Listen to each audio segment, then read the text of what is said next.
of the 78 trillion years human beings have been on the earth, suddenly we've been told to believe that there was a man or a God that walked the earth and that he was the most important being to ever live.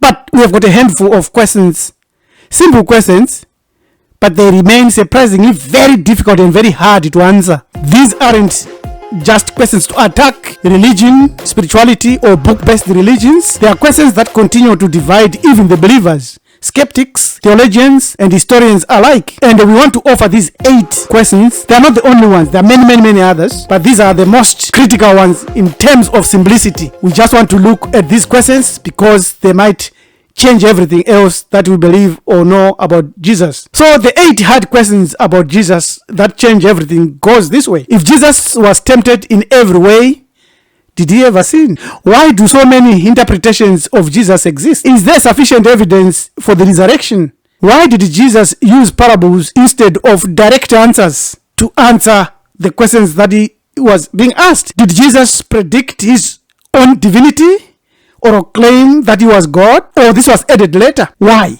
How do we know that the Gospels are historically accurate, reliable, and true? Can ultimate truth ever be universally recognized? Why is there so much suffering if Jesus as God came to defeat suffering and sin? Let's look at the issue of Jesus, that he was tempted as we are, yet he was without sin. The book of Hebrews that claims this does not deal with issues like that Jesus never got married. So he was never tempted as a husband with one wife, or with polygamous lives, or with extramarital affairs.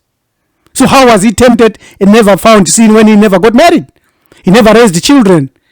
How was he then tempted like us who raise children and yet without sin? He never buried a spouse or a dead child or faced hunger as a family man. So how was he tempted? He never faced old age. He died at the age of 33. So how does he know the temptations of a 90-year-old man who is going senile and losing it? He never experienced dementia. He never struggled with retirement, mortgages, or modern addictions, wars, or financial bankruptcy. He never lived long enough to watch his own body deteriorate and go back to where it came from.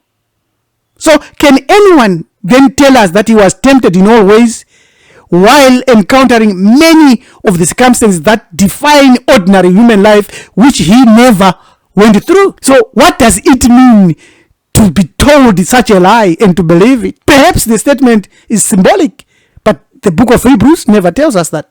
No Christian has ever dealt with these questions that we have dealt with. Some have tried to say that Jesus married the church. It's a lie. How can he marry a church? A church is a physical body of people. Let's look at the issue of omniscience.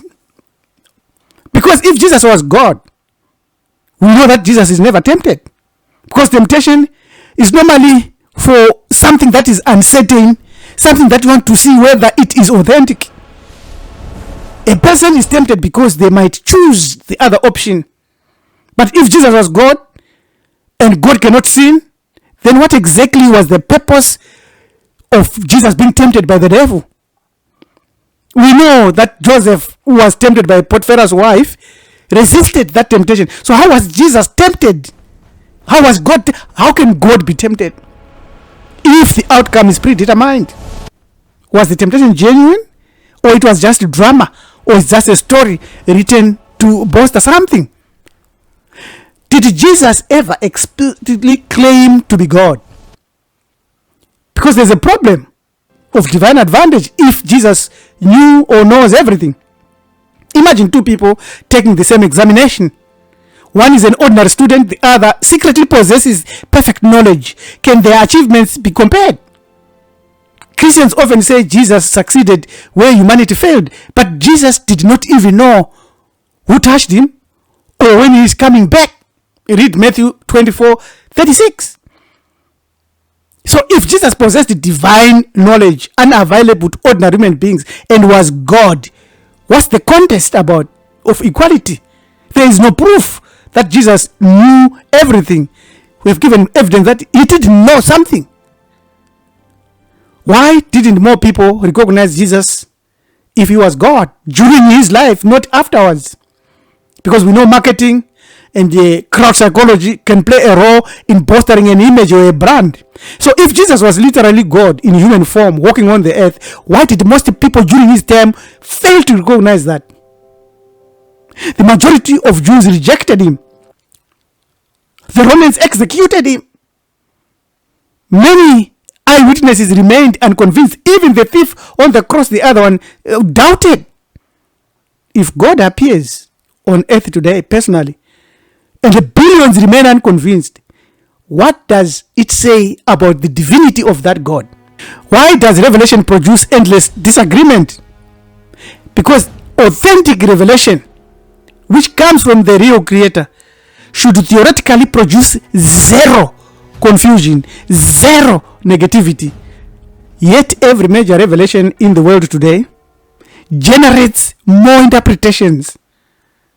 Christianity has got 45,000 denominations and they are splitting. Islam has Sunni, Shia, Ibadi, Alawite, Libadi, Liberal, Eastern, non-denominational, Ahmadiyya, Quranism, Karaite, Nation of Islam, Sufi, Dibondi, Salafi, Wahhabi, and the Christian systematic, the other ones. These are denominations in Islam, and we are told it's the last revelation. It's fragmented. Buddhism is fragmented. You've got Theravada, Mahayana, and Tibetan. They disagree. Even atheists disagree. Even scientists disagree. So there is no revelation there. Why do you suppose that the truth will behave like human opinion? Because it is human opinion. All these Islam, Judaism, Christianity, they are human opinion. There is nothing strange there. So when it comes to these holy books, Jesus never wrote anything. If Jesus was God, why didn't he write even a single page of instructions that was going to be authenticated and believed by a lot of us? Then he supposedly wants to communicate with us, but selects other human beings. The same human beings he selects also go to the toilet like you and me. So what's the difference?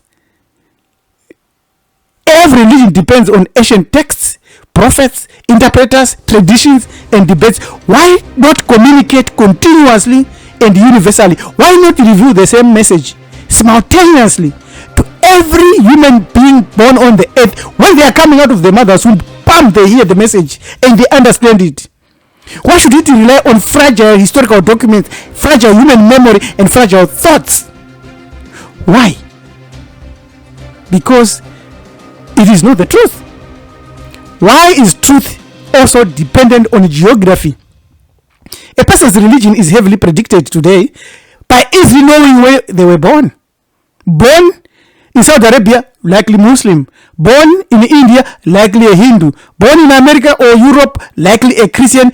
Born in Australia, likely to be a Christian or an atheist.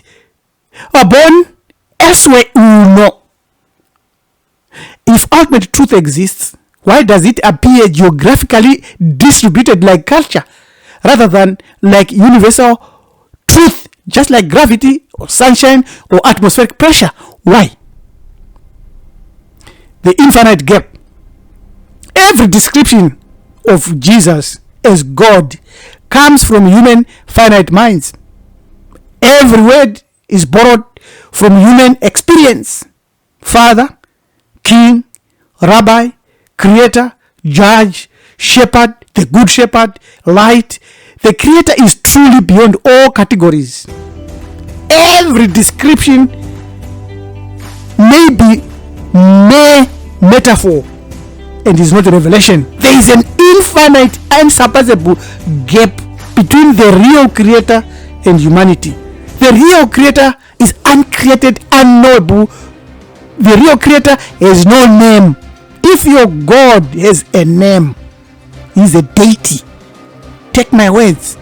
If your God is called Allah, if your God is called Son of Man like Jesus 81 times, if your God is called Yahweh, and we can see Yahweh where he is, if your God can be described, even one little speck of that God can be described, and the people say, oh, we understand it, it means he's a deity.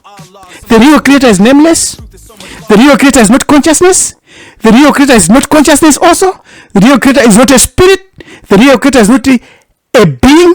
Has no mercy, has no qualities that you can talk about. The real creator is beyond quality, beyond non-existence, beyond skepticism, is beyond scripture, is unknowable. Let's not waste the time. Anyone who comes and describes the real creator, giving him either negative or positive terms, is lying.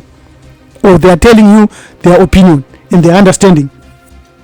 Now, when it comes to Jesus, in the book No More Masters, Awakened and Created Truth Destroys God Lies, there is one brutal, simple premise that states that if anyone actually knew or knows the real creator, their revelation and subsequent description would convince every human and fascinate all other sentient entities.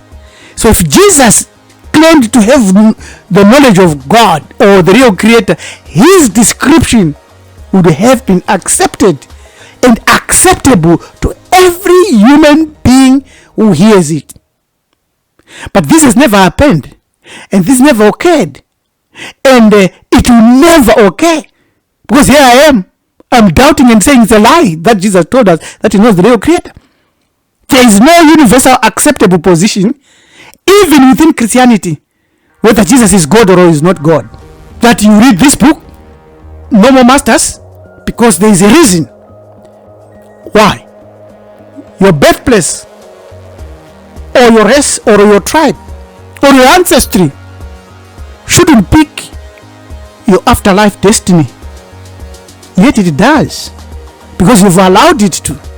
It is very dangerous, and it's very deceptive if you allow it to do that. So your family, your century, your denomination got there first. The real question isn't whether they are correct or not correct, but the real question is whether these 8 hard questions we are asking are universal. Yes, they are, because they hinge on death. So when you die, death is the universal truth, and the afterlife is the universal truth. Therefore, we wrote this book, No More Masters, to offer a clear, clean way to see how you can approach the afterlife. These 8 questions Christianity still cannot answer are a warning to everybody who thinks of these book religions as the arbiters of truth.